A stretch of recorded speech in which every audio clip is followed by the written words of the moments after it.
India alliance तथाकथित India alliance आज स्वतः इन्हीं के घटक दलों ने इंडिया अलायंस को स्वाहा कर दिया। जो विपक्षी दलों का गठबंधन जिसका महिमा मंडल ये लोग करते नहीं थकते थे और उसको एनडीए के सामने विपक्षी एकता का चेहरा बनाने का ये लोग काम करते थे इंडिया अलायंस को, आज उन्हीं के कई घटक दलों ने उसकी समाप्ति की घोषणा कर दी। ऐसे में एक बात तो तय हो गई है कि विपक्ष पूरी तरीके से बढ़ चुका है और इस बात को मैंने कई बार बोला है कि जब महत्वाकांक्षी दलों का गठबंधन होता है तो वो कभी एक साथ नहीं रह सकता। ऐसे भानुमति के कुनबे को कई बार बनते और बिगड़ते हम लोग देख चुके हैं। 2014 से देश में प्रधानमंत्री नरेंद्र मोदी जी को हराने की सोच के साथ कई बार ऐसे महत्वाकांक्षी दलों का गठबंधन बना और परिणाम क्या हुआ कि ये लोग एक दूसरे की काट ही करने के लिए लग जाते। दिल्ली में अभी चुनाव है, इनके घटक दल आधे आम आदमी पार्टी को सपोर्ट कर रहे हैं। कांग्रेस का नेतृत्व, देश की जनता तो नकार ही चुकी है, कांग्रेस का नेतृत्व इनके घटक दल तक स्वीकार करने को तैयार नहीं है। तो ऐसे में एक बात तय है कि एनडीए के सामने कम से कम अब विपक्ष कहीं नहीं ठहरता। मुझे तो बिहार में भी नहीं पता, जब केंद्र में अगर विपक्ष की यह हालत है तो क्या राजद, वाम दल, कांग्रेस, ये तमाम दल,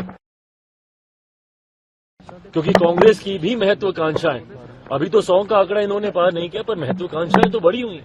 चुनाव आते आते तक बिहार में भी ये एनडीए अलायंस है, महागठबंधन है, यूपी है, मुझे नहीं पता कि क्या है, पर मुझे नहीं लगता कि चुनाव आते आते तक बिहार में भी विपक्षी दल एक साथ रह पाएंगे। 2025 का मान रहे हैं कि विपक्ष का पूर्वाज जो है बिखर जाएगा।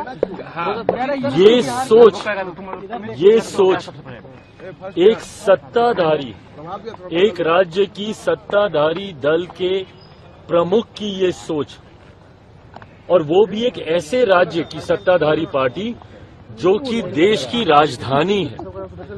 आम आदमी पार्टी के प्रमुख पूर्व मुख्यमंत्री अरविंद केजरीवाल जी ने जिस तरीके से यूपी बिहार के लोगों को लेकर आपत्तिजनक टिप्पणी करने का काम किया है, इसको कतई बर्दाश्त नहीं किया जा सकता।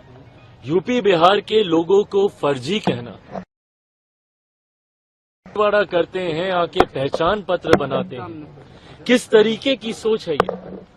आज अभी हम लोग महामहिम के साथ बैठे हुए थे और उसमें ये चर्चा हुई, ये वही यूपी बिहार के लोग हैं। अगर एक दिन अगर ये लोग कार्य ना करें तो कहीं ना कहीं देश की गति थमने पर आ जाएगी। इतना महत्वपूर्ण योगदान है और ये किस तरीके की बांटने की सोच है। क्या चाहते हैं पूर्व मुख्यमंत्री अरविंद केजरीवाल जी कि भारत में अब ड्यूअल सिटीजनशिप लागू कर दी जाए क्या आप देश के नागरिक अलग और राज्य के नागरिक अलग? ये देश की वो राजधानी है जहां पे देश भर से लोग आते हैं और किस तरीके का संदेश आप उस राजधानी से आप देना चाह रहे हैं। और कल को आपको वोट भी इन्हीं का चाहिए, जाएंगे भी इनके पास और इन्हीं को गाली भी देंगे।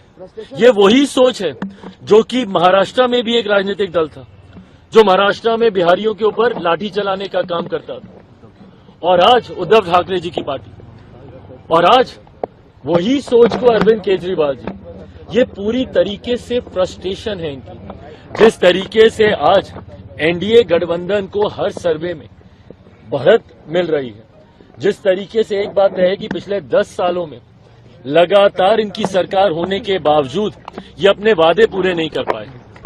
कौन कौन से देश से तुलना की थी कि दिल्ली को ये बना देंगे, क्या क्या कहा था कि दिल्ली की सड़कें कैसी कर देंगे तो पानी कैसा वहां का हो जाएगा। आज भी जाके देखिए वहां के नलों से गंदा पानी, आज भी जाके वहां की सड़कों के हालात देखिए, वहां का इंफ्रास्ट्रक्चर देखिए। हकीकत है ना इनसे पंजाब संभला ना इनसे दिल्ली संभला, और दिल्ली के लोगों ने इस बार बदलाव का मन बना लिया। अगर इनको बार बार यही शिकायत करनी है कि एलजी हमारा साथ नहीं देता, अगर इनको बार बार यही शिकायत करनी है कि केंद्र सरकार से हमको साथ नहीं मिलता, इससे पहले तो किसी सरकार ने ये शिकायतें नहीं की थी और इन्होंने सिर्फ ये बहाना बना लिया काम नहीं करने का। तो जब आपको काम करना ही नहीं है और आप यही कहते हैं कि भाई केंद्र से हमको समर्थन नहीं मिलता, एलजी हमको समर्थन नहीं देती, तो माइट एज वेल दिल्ली की जनता इस बार उसी सरकार को चुने ना जिसका समर्थन एलजी देंगे, जिसका समर्थन केंद्र सरकार को भी जिसका मिलेगा, और जिनको बहुत खूबसूरत शब्दों में हमारे प्रधानमंत्री जी डबल इंजन की सरकार कहते हैं।